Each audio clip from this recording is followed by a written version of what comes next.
साम्राज्य न्यूज, सामान्यांचा असामान्य आवाज। रोहन जाधव 2 जिल्ह्यातून तडीपार।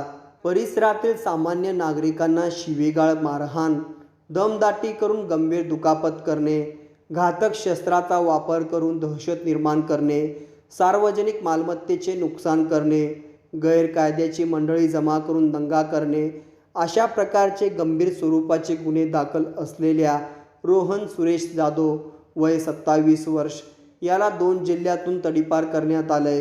विजापूर नाका पोलीस स्टेशन हद्दीत सराईत गुन्हेगार रोहन सुरेश जाधव राहणार स्वामी विवेकानंद नगर सैपूल याच्या विरुद्ध गंभीर स्वरूपाचे 4 गुन्हे दाखल आहेत।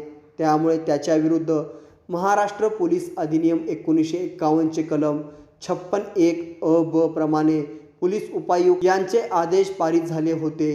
त्यास 12 एप्रिल रोजी विजापूर नाका पोलीस स्टेशनकडून ताब्यात घेऊन सोलापूर शहर, उर्वरित सोलापूर जिल्हा व धाराशिव जिल्ह्यातून 2 वर्षाकरिता तडीपार करण्यात आलेले आहे।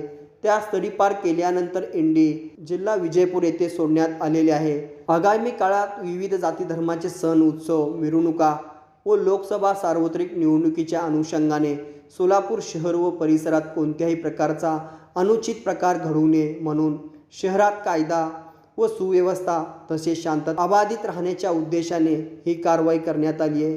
ही कामगिरी पोलीस आयुक्त एम राजकुमार यांच्या मार्गदर्शनाखाली पोलीस उपायुक्त विजय कबाडे, सहाय्यक पोलीस आयुक्त अजय परमार, वरिष्ठ पोलीस निरीक्षक दादा गायकवाड, दुय्यम पोलीस निरीक्षक संगीता पाटील, सहाय्यक पोलीस निरीक्षक शीतलकुमार गायकवाड, पोलीस शिपाई रमेश कोरसेगाव यांनी केली आहे।